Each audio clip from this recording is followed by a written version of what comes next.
بسم اللہ والصلاة والسلام علی رسول اللہ صلی اللہ علیہ وسلم۔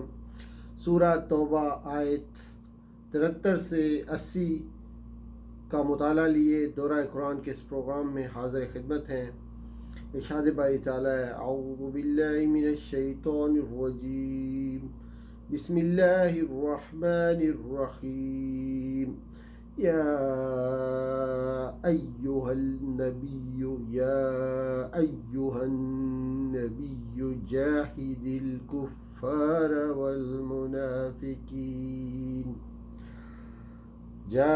الکفار والمنافقین واغلظ علیہم ومأواہم جہنم وبئس المصیر۔ صدق اللہ العظیم۔ اس آیت میں نبی کریم صلی اللہ علیہ وآلہ وسلم کو کفار اور منافقین سے جہاد اور ان پر سختی کا حکم دیا جا رہا ہے۔ نبی کریم صلی اللہ علیہ وآلہ وسلم کے بعد اس کے مخاطب آپ صلی اللہ علیہ وآلہ وسلم کی امت ہے۔ کافروں کے ساتھ منافقین سے بھی جہاد کرنے کا جو حکم ہے اس میں اختلاف ہے۔ ایک رائے ہے کہ اگر منافقین کا نفاق، ان کی سازشیں بے نقاب ہو جائے تو ان میں بھی اسی طرح جہاد کیا جائے جس طرح کافروں سے کیا جاتا ہے۔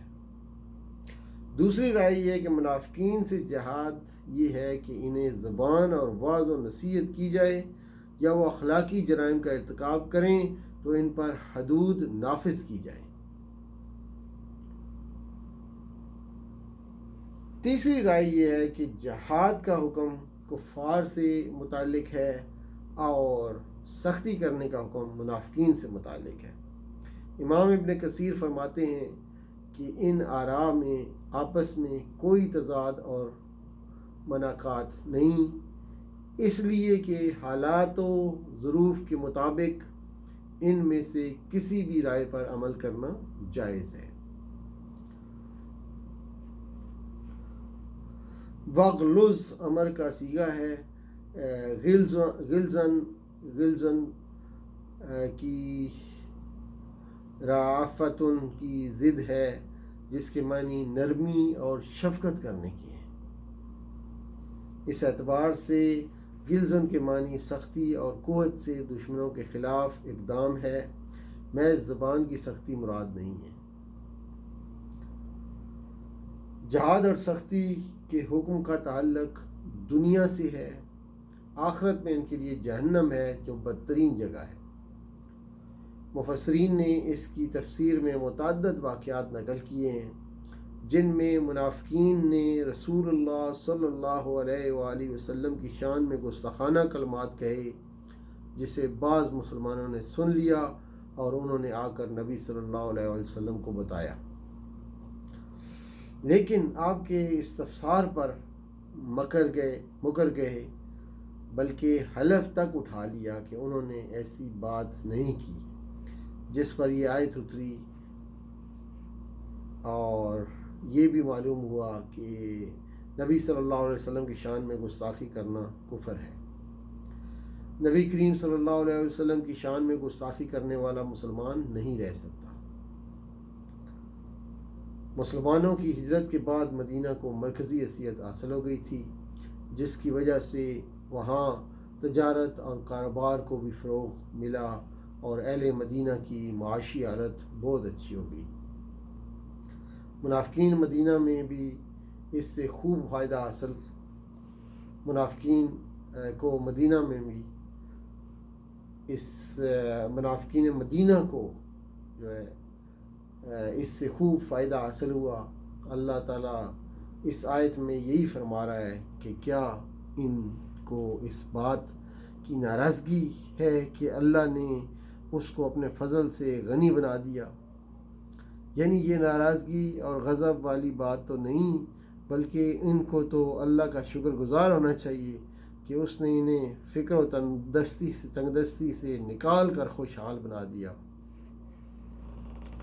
اللہ تعالیٰ کے ساتھ رسول اللہ صلی اللہ علیہ وسلم کا ذکر اس لیے ہے کہ اس غنا اور تونگری کا ظاہری سبب رسول اللہ صلی اللہ علیہ وسلم کی ذات گرامی ہی بنی تھی، ورنہ حقیقت میں غنی بنانے والا تو اللہ تعالیٰ ہی ہے۔ آیت میں من فضل ہی واحد کی ضمیر کے اللہ نے اپنے فضل سے انہیں غنی کر دیا۔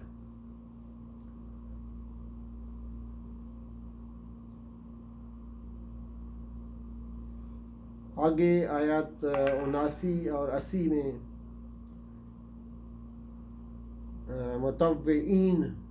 متوعین کی معنی ہے صدقات واجبہ کے علاوہ اپنی خوشی سے اللہ کی راہ میں خرچ کرنے والے۔ جہد کے معنی مشقت اور محنت کے ہیں، یعنی وہ لوگ جو مالدار تو نہیں ہیں لیکن اس کے باوجود اپنی محنت مشقت سے کمائے ہوئے تھوڑے سے مال سے بھی اللہ کی راہ میں خرچ کرتے ہیں۔ آیت میں منافقین کی ایک اور نہایت کبھی حرکت کا ذکر کیا جا رہا ہے کہ جب رسول اللہ صلی اللہ علیہ وسلم جنگ وغیرہ کے موقع پر مسلمانوں سے چندے کی اپیل فرماتے تو مسلمان آپ کی اپیل پر لبیک کہتے ہوئے حسب استطاعت اس میں حصہ لیتے۔ کسی کے پاس زیادہ مال ہوتا وہ زیادہ صدقہ دیتا، جس کے پاس تھوڑا ہوتا وہ تھوڑا دیتا۔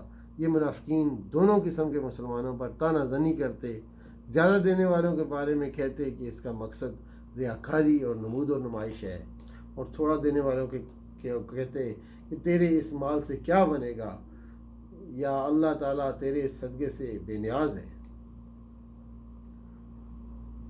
70 کا عدد مبالغے اور تکثیر کے لیے ہے، یعنی تو کتنی کثرت سے ان کے لیے استغفار کرے اللہ انہیں ہرگز معاف نہیں فرمائے گا۔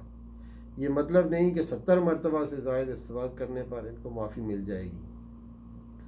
یہ عدم مغفرت کی علت بیان کر دی گئی ہے تاکہ لوگ کسی کی سفارش کی امید نہ رکھیں، بلکہ ایمان و عمل صالح کو لے کر اللہ کے بارگاہ میں حاضر ہوں۔ اگر یہ زاد آخرت کسی کے پاس نہیں ہوگا تو ایسے کافروں اور نافرمانوں کی کوئی شفاعت ہی نہیں کرے گا، اس لیے کہ اللہ ایسے لوگوں کے لیے شفاعت کی اجازت ہی نہیں دیتا۔ اس ہدایت سے مراد وہ ہدایت ہے جو انسان کو مطلوب ایمان تک پہنچا دیتی ہے، ورنہ ہدایت بامانی رہنمائی یعنی راستے کی نشاندہی، اس کا اہتمام تو دنیا میں ہر مومن و کافر کے لیے کر دیا گیا ہے۔ وَعَدَيْنَا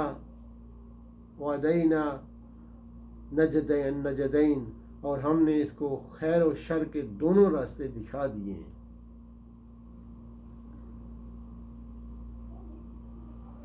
تو یہ تھیں آج کی آیات جن پر ہم نے بات رکھی ہے۔